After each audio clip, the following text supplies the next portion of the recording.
Bismillahirrahmanirrahim. Assalamualaikum warahmatullahi wabarakatuh. Kita bertemu kembali dalam Optima TV. Kita masih membicarakan tentang jantung. Pada video sebelumnya, saya sudah menyebutkan bahwa jantung adalah merupakan satu sistem yang disebut dengan sistem kardiovaskular, dan jantung adalah organ utamanya. Organnya yang lain, pembuluh darah arteri, pembuluh darah vena, dan juga capillaries.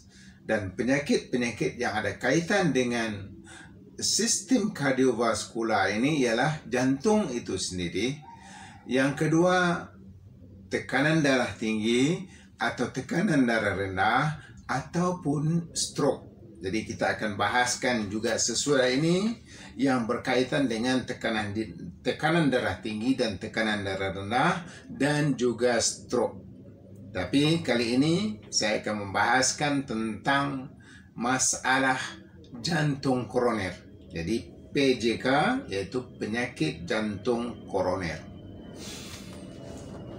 Apakah penyakit jantung koroner itu?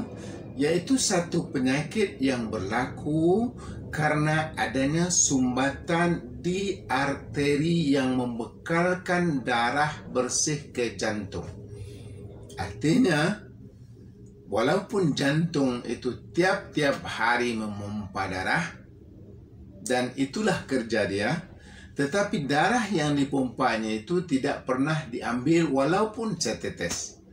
Jadi jantung adalah lambang kepada pekerja yang sangat jujur dalam pekerjaannya.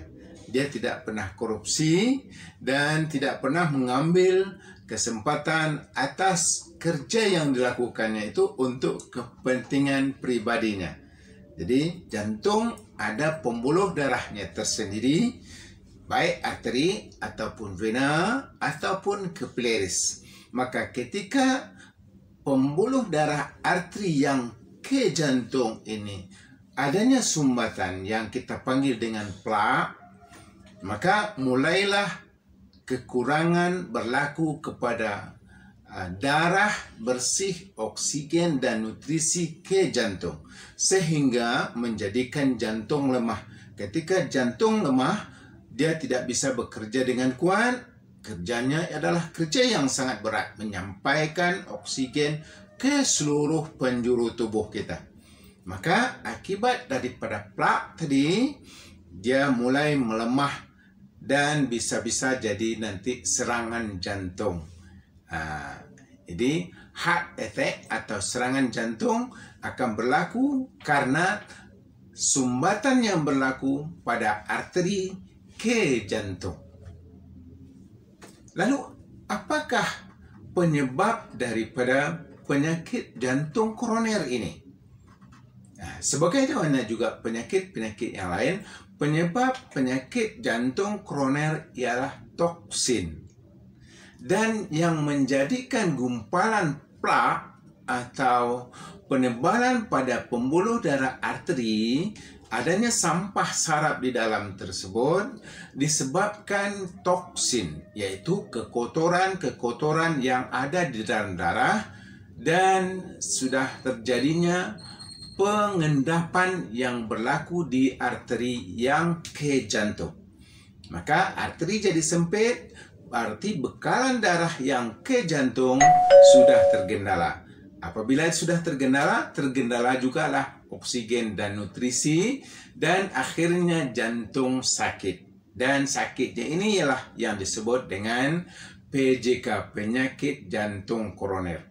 Dan penyakit ini masih menjadi pembunuh nomor 1 di Indonesia dan juga di dunia. Jadi hati-hati Anda.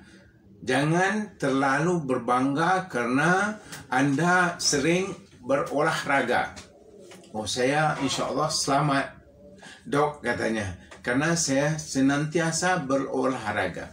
Orang yang kerjanya olahraga hari-hari pun sering meninggal karena serangan jantung. Betapa sering kita dengar orang di tengah lapangan bola bisa-bisa jatuh, terjerembab, dan terus meninggal di situ karena serangan jantung. Jangan juga Anda terlalu bergembira karena saya selalu tiap-tiap tahun melakukan full medical check up di kantor saya. Saya ada dokter panel. Jadi jangan terlalu bangga Anda dengan pemeriksaan itu. Karena apa? Karena jantung ini baik di dunia ataupun di Indonesia disebut dengan silent killer, pembunuh yang senyap. Dicek normal, tiada kelainan apa-apa, tiba-tiba 2-3 hari kemudian meninggal sakit karena serangan jantung dan mati. Kemudian bahkan kita lihat pakar jantung sendiri bisa tertipu. Artinya dia sebagai seorang pakar jantung, untuk jantungnya sendiri itu pun tidak bisa dia menyelamatkan, apalagi menyelamatkan jantung Anda.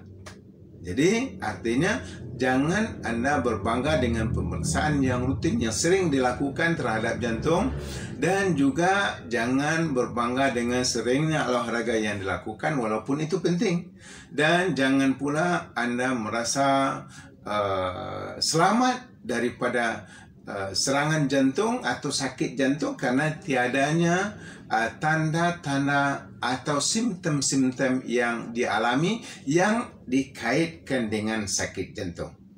Tetapi Anda harus berwaspada, namun jangan cemas. Kita waspada, namun jangan cemas. Ikuti apa petua-petua yang saya berikan. Yang pertama, kemarin pada video sebelumnya saya menyebutkan bahwa jantung adalah sistemnya kardiovaskular. Jadi harus sistem itu yang kita benahi, yang kita betulkan. Anda tidak hanya perlu mengecek jantung saja, karena jantung hanya satu bahagian dari sistem tersebut. Harus sistemnya yang dibenahi, yang dibetulkan, dan sistemnya itu yang sakit. Jadi ketika sistem itu dibenahi, maka jantung, tekanan darah, baik tinggi ataupun rendah, ataupun stroke, insya Allah boleh Anda hindari dan Anda selamat daripadanya. Jadi itu penyakit jantung kroner, dan penyebabnya sama seperti penyebab-penyebab penyakit yang lain, yaitu toksin. Lalu adakah penyakit ini penyakit yang boleh sembuh? Karena sering datang pasien-pasien saya, dia kecewa katanya. Kenapa? Karena penyakit jantung ini tidak ada obat lagi, tidak bisa disembuhkan. Saya menyatakan bahwa penyakit jantung seperti juga penyakit-penyakit yang lain ialah curable disease, yaitu penyakit yang boleh disembuhkan. Dan kalau kita lihat sebenarnya apa yang berlaku pada orang yang sakit jantung, baik jantung koroner ataupun penyakit jantung yang lain, ialah sumbatan yang berlaku dalam pembuluh darah. Kalau kita lihat simple, itu tidak lain tidak bukan seperti Anda melepaskan sumbatan yang ada dalam pipa, sehingga air jadi tidak lancar karena adanya sumbatan-sumbatan tadi. Ketika Anda memecahkan toksin-toksin, gumpalan-gumpalan, kotoran-kotoran yang ada dalam pipa, kemudian kotoran tersebut berenang di dalam air, dan kemudian dihanyutkan di dalam air tersebut, sehingga pipa ini jadi bersih setelah itu. Begitu juga lah yang berlaku kepada Anda yang kena penyakit jantung. Adanya plak di pembuluh darah arteri di jantung. Ketika kita bersihkan, seperti membersihkan pipa tadi, maka kotoran-kotoran yang kita sebut dengan plak tadi, yang ada di dalam darah kita, pembuluh darah arteri itu, akan pecah, akan hancur, akan berguguran, dan akan hanyut bersama darah kita untuk dihantar ke ginjal, disaring di sana, kemudian toksin yang menjadikan plak di jantung tadi akan keluar bersama urin yang kita buang. Jadi simple sebenarnya masalah tersebut, dan jantung adalah termasuk penyakit yang mudah untuk disembuhkan insya Allah. Jadi jangan takut. Bagaimana caranya supaya jantung itu boleh sembuh? Caranya ialah clean your blood. All diseases will gone. Okay, jadi bersihkan darah Anda, niscaya karena kebersihan darah itu semua penyakit akan pergi, akan sembuh, termasuk penyakit jantung dan lain-lainnya. Bagaimana kita cara membersihkan darah? Nabi kata bekam adalah pengobatan yang terbaik, yaitu membuangkan toksin-toksin yang ada di dalam tubuh.